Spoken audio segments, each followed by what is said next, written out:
Ora bem, bem-vindos à segunda parte. Nós temos meia hora e eu faço questão de que toda a gente possa fazer perguntas e ter respostas. Portanto, eu precisava de saber, o mais cedo possível, quem é que quer intervir. Já? Dois. Então, portanto, começamos com o primeiro. Faz favor. Boa tarde, o meu nome é Jaime, sou funcionário da Câmara, sou arquiteto. Eu gostava de tentar obter uma resposta para uma situação que é a seguinte. Falando-se tanto da qualidade do ar, desde há 20 anos para cá, pelo menos, eu tenho ouvido falar, vejo que se produz legislação, LED solar, criam-se regulamentos, os políticos criam novas legislação sobre legislação, cada vez as coisas são mais aprofundadas em termos da análise. Em termos das conclusões da análise, para depois para a prática, vejo muito pouco. Ou então vejo medidas que são muito polémicas, ou que são realmente, portanto, que em certas situações põem alguma dúvida, não da necessidade delas, mas da maneira como são postas e da prioridade como é que elas são feitas. Eu reparo que, e tenho conhecimento que há questão de 15 anos para cá, existem viaturas movidas a gás natural. Nunca vi implementação nenhuma em Lisboa, nem em Portugal, sobre a questão do gás natural. A única julgo de sítios que se poderiam abastecer viaturas de gás natural era no Parque da Carris, e unicamente para viaturas da Carris e particularmente a um ou outro carro que se queria mostrar que tinha essas características, poder vir, portanto, a encher lá, portanto, um depósito particularmente. Nunca houve uma da parte do Governo, que cria situações que é das câmaras, o das câmaras é do Governo, etc. Mas nunca se viu, pelo menos da parte do Governo, uma questão de implementação, aliás, do Governo, dos vários governos, não é? Portanto, em termos de implementação do gás natural para os veículos, nem para os táxis, nem para os particulares, nem nada. Além disso, não se mete aqui a questão económica, como hoje se mete dos carros movidos a energias portanto, elétricas, que são muito mais caros. Verifica-se que as outras viaturas a gás natural tinham preços semelhantes e mesmo para a questão dos utentes era muito mais barato, porque esse gás era muito mais barato do que a própria gasolina ou do que o próprio portanto, questão a diesel. Okay. Portanto, verifico que há tanta preocupação, tanta minúcia de saber isto, aquilo, aquilo, e nunca houve, em termos, portanto, pelo menos de há 15 anos para cá, de implementação do gás natural para viaturas, e, portanto, acho que é uma incoerência, quer dizer, numa das coisas, é tão assertivo, estuda-se tanto, memoriza-se tanto, quando chega à questão prática, que poderiam ser realmente de uma certa utilidade. Okay. Já apanhei a mensagem, está bem? Não, isso não se faz. Deixa-me dar o outro. Boa tarde. Eu gostaria de perguntar em relação à monitorização dos metais pesados, se ela é feita da mesma forma que criou as partículas, os dióxidos de azoto, enxofre, e se os limites são cumpridos, como é que é em termos quantitativos em Lisboa? Obrigado. Eu vou falar só muito brevemente, porque já sei que o professor...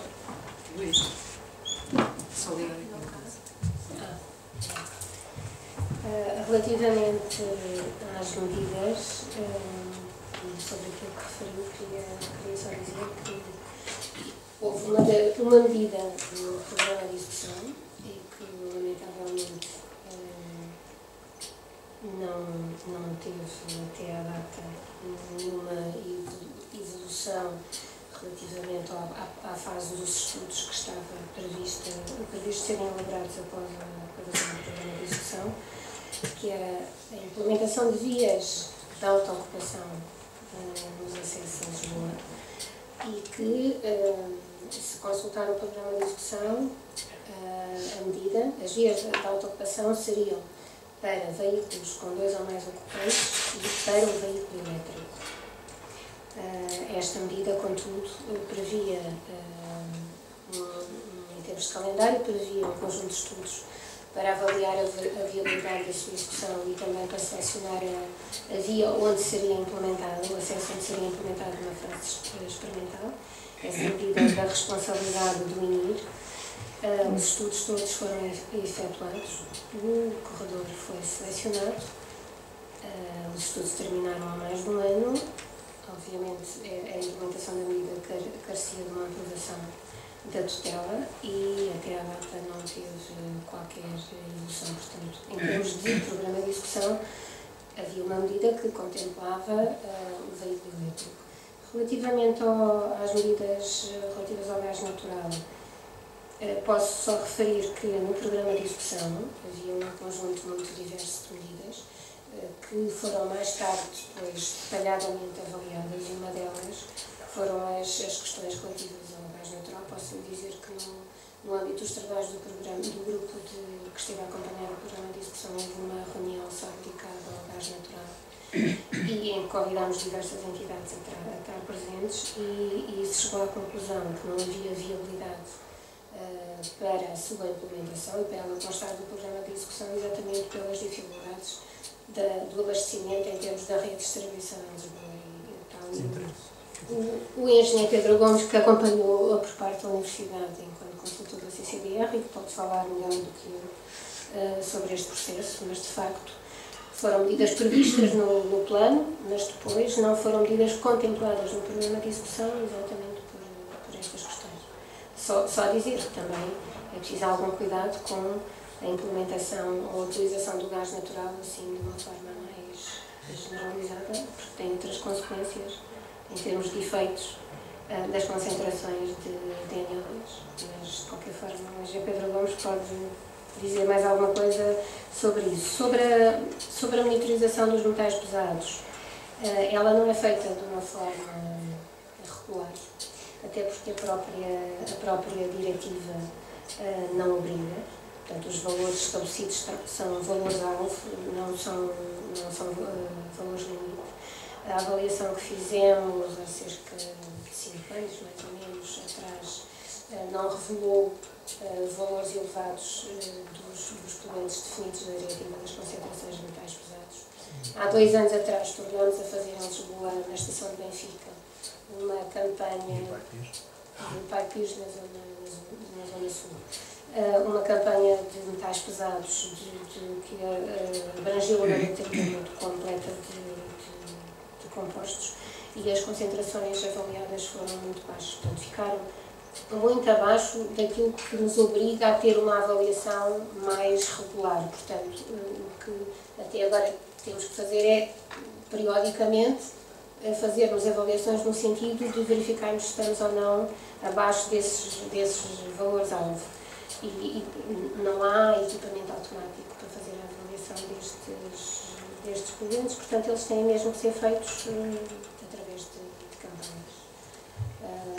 Estou a ver atrás de si uma representante da Valorsul, então estou-me a lembrar que a Valorsul tem feito também regularmente a avaliação das concentrações de metais pesados no âmbito da monitorização, do acompanhamento do funcionamento da incineradora de São João da Talha, e do que me recordo com os valores relativamente elevados das concentrações destes poluentes, embora nos últimos, se calhar disse alguma coisa que já não é verdade, né? Levantou a mão, não sei se ela quer fazer algum comentário. Não, queria só acrescentar, já que agora falou na empresa, é porque, pronto, só para focar um exemplo, a Câmara também é acionista da empresa, e realmente o que fez foi, relativamente aos veículos de gás natural, houve uma cedência financiou a compra de veículos a gás natural, e tem ao pé de uma instalação um sítio um posto onde os veículos de recolha de resíduos, pronto, onde esses veículos podem abastecer. Era só um exemplo, Sim, mas pontual. Mas, por exemplo, É só mais um exemplo. todas as viaturas de recolha de lixo, Desculpe, por exemplo, já vamos, quando a gente conseguir falar, a gente tem que distribuir, não? Mas deixe-me só acrescentar, para evitar a gente especular excessivamente, porque vale a pena dar uma informação relativamente ao que se passa na Câmara. E em relação ao gás natural, porque há aqui 2 coisas-chave. as pessoas, há os veículos que podem ser convertidos para gás petróleo feito, e esses estiveram proibidos por causa, portanto mais pesado, não podiam estacionar em subterrâneos, digamos. Mas não são estes. Eu sei. E existem hoje de gás natural. O gás natural tem enormes vantagens em múltiplos aspectos, e este problema concreto da adoção em Lisboa, eu próprio converso com o então Secretário de Estado para lhe mostrar o disparate, a obcecação e os desvios a que levava a obsessão com o CO2, que levou a favorecer apenas os motores diesel em detrimento do gás natural. Era um disparate. Mas do ponto de vista da Câmara, a Lisboa Nova, ela própria já organizou mais que uma sessão, estou-me a lembrar que há 2 anos, só sobre veículos a gás natural, temos colaboração, temos uma grande participação, para mostrar, que, digamos, da economia e do seu conjunto. Por outro lado, existe na Câmara, há pelo menos 3 ou 4 anos, um projeto muito concreto de abastecimento, de criação de postos de abastecimento, aos quais estavam interessados, além da própria Câmara, ela própria, tem uma frota a gás natural, foi a conversão dos coisas do lítio, com grande satisfação e grande vantagem, que é abastecido na Valor Sul. O que sucede, tanto a Valor Sul como a Carris têm postos de abastecimento para os seus que estão sobredimensionadas para o uso. Há um projeto muito recente, em que eu próprio estive envolvido no sentido de tentar promovê-lo, que tem a localização do parque, tem esse conjunto todo e que neste momento está em discussão. Portanto, quanto eu saiba, está neste momento tem apenas a ver com o urbanismo. Há uma empresa interessada nisso, há uma cooperativa de táxi altamente interessada nisso, vai-me perguntar porque é que não se avançou. Eu posso dizer que, de facto, eu pessoalmente conheço. Pessoalmente, a minha ideia, aquela que eu acabo de expor, eu penso que era uma evolução realista, mais económica, que não tem nada, que é complementar do carro elétrico, como nós, mas acontece qualquer circunstância, provavelmente, lá os variados. Por exemplo, os distribuidores de gás natural, que não é mais importante, é a Galp, diz que está interessada, mas nunca faz nada, porque é óbvio que ela tem maiores margens de venda que as gasolina também da gás natural. Simplesmente não é a razão. Em resumo, existe uma localização já identificada para Lisboa para a criação de 2 parques de abastecimento.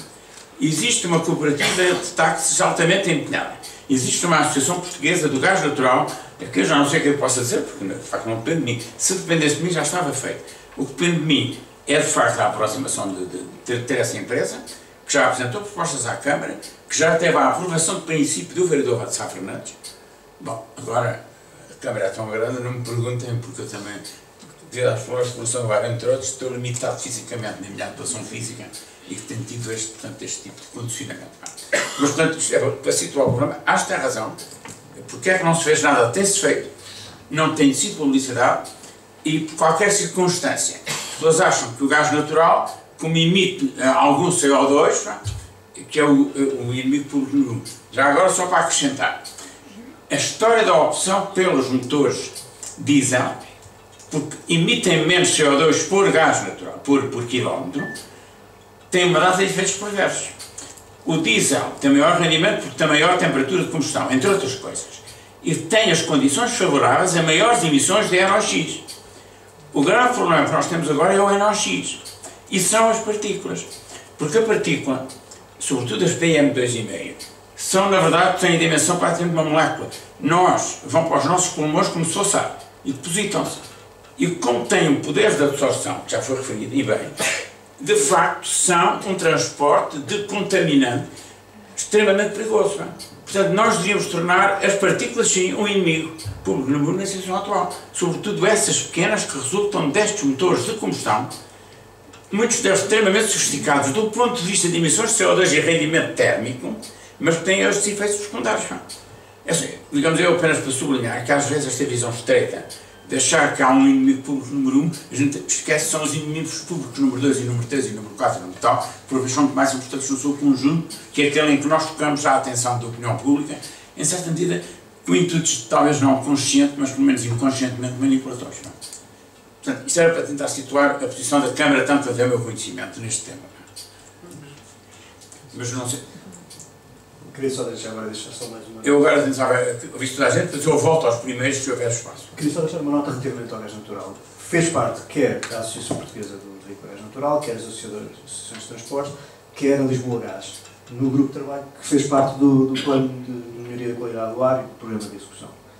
Na reunião especificamente dedicada ao gás natural, estavam lá presentes as associações de táxis, que no fundo, conjuntamente com as outras frotas cativas, são as mais interessadas neste tipo de combustível, que fazem muitos quilómetros por dia a cidade, conseguem fazer render muito mais a mudança de combustível.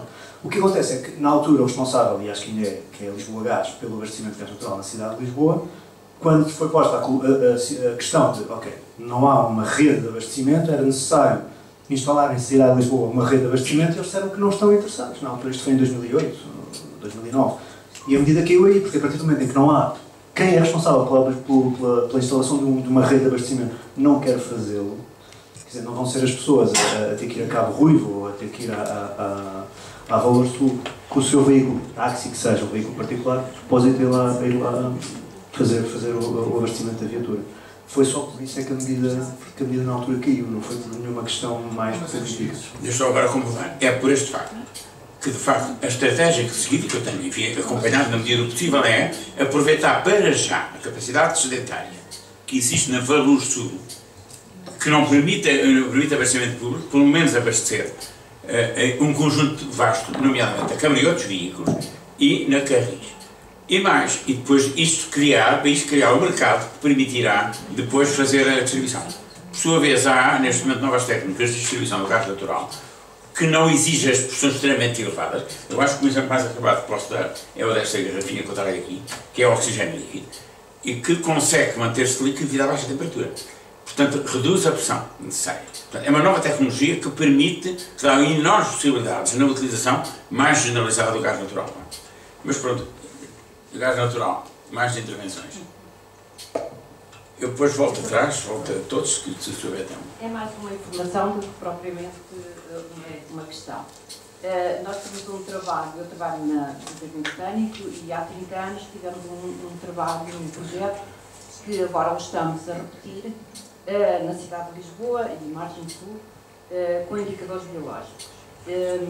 O projeto que temos agora a terminar é um projeto com a Fundação Ciência e Tecnologia, estamos mesmo na fase final e fiquei muito satisfeita de ver, na verdade, que os resultados são muito semelhantes, quer dizer, as melhorias e as alterações que temos dado conta são muito na mesma ordem de que os dados que são, portanto, obtidos nas estações.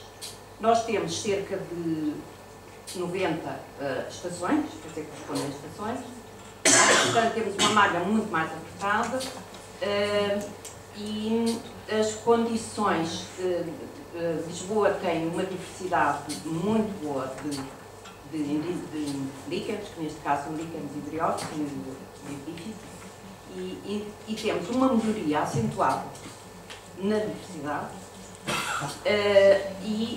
Nota-se muito que há uma alteração em que as partículas são a causa, que não é para estas plantas o problema, porque eles comportam-se, em vez de serem plantas que vivem sobre as árvores vão parecer plantas que vivem sobre rochas. Portanto, as partículas depositam-se nas árvores e há uma alteração bastante notória, mas bastante mesmo, das espécies que vão ocupar os outros nichos, não é? Portanto, espécies de rochas que vão ocupar. Portanto, está muito ligado ao aumento de partículas, isso é muito notório, e há uma diminuição muito notória nos SO2, portanto, espécies sensíveis ao SO2, e um aumento significativo de espécies que gostam dos compostos associados, dos óxidos de azoto. Portanto, as indicações estão nesse sentido e estamos numa fase de poder apresentar o projeto. Estou convencida que em julho acabamos e talvez em setembro, assim, se possa apresentar os resultados que são na verdade, bastante interessantes. Extremamente interessante. Mais questões? Bom, então, enquanto ganho a lembragem, deixa-me fazer aqui um ou dois comentários. Não é? Por um lado, Deixa-me reforçar a importância que tem a poluição do ar, como se fosse necessária. Está demonstrado e sucessivamente e permanentemente demonstrada a relação entre a qualidade do ar e as doenças respiratórias, sobretudo nas pessoas mais jovens. Não só em Lisboa, isso tem vindo permanentemente a ser acentuado. E com grande espanto meu, a meu entender, as pessoas continuam a não lhe dar a importância de vida. Lá fora, estou-me a lembrar de um estudo muito recente nos Estados Unidos, em que houve um enorme efeito, como sabem, da redução da melhoria da qualidade do ar, e em que se propunha, já se sugeria que não fosse necessário introduzir mais medidas. E a conclusão que veio é que, na verdade, é necessária, porque há uma série de outras doenças que estão associadas digamos, à qualidade do ar e que se reforçam doenças, através das doenças respiratórias, vêm depois as doenças cardíacas. Aliás, um dos problemas é exatamente esse. A deficiência respiratória acaba por traduzir em esforço cardíaco que acaba por dar manifestações a esse nível. Portanto, é de uma importância enorme. E é sobretudo afeta, sobretudo os casos de alergia e de asma, sobretudo nas crianças. Em Lisboa, é muito acentuado. Eu tenho visto os relatórios, portanto, é extremamente importante. Portanto, era mais o reforçar essa tese. A outra, já agora para dar uma outra medida. Nós fizemos, eu supervisei uma tese de mestrado aqui há uns anos atrás, para ligar as medidas, que aliás eram os dados que nos foram fornecidos na estação de Entrecampos, com o tráfego. Até digo o nome, a Maria da Coelho, que neste momento é professora auxiliar no Estado de Aveiro. Em que fizemos a ligação do tráfego com as emissões e a saber se era possível ou não criar novos instrumentos que ajudariam à colocação das coisas. Uma situação curiosa, na altura, é que nós notámos, para já, a capacidade de previsão que nós tínhamos destes valores medidos foi muito superior àquilo que eu estava à espera. Agora não sou capaz de dar os valores de cor, mas até está publicada. A outra coisa curiosa, esta aqui é a referência, é que os valores em Entrecampos dependiam da direção do vento, não porque isso tivesse efeito ao local, mas porque tinha efeito no sítio em que estava colocada a estação. Havia situações de vento em que estava na direção da estação, portanto era um dia. Portanto, era só para dizer se tem a medida, eu acho que não tem a direção do vento nas medidas. Esta é uma delas. A outra é um trabalho nosso, muito recente no técnico, que tem a ver com os maus cheios. Só para referência, que é sensível e que se consegue saber. Toda a gente tem experiência, ou pelo menos eu vestimia-me disso, quando o vento estava sul,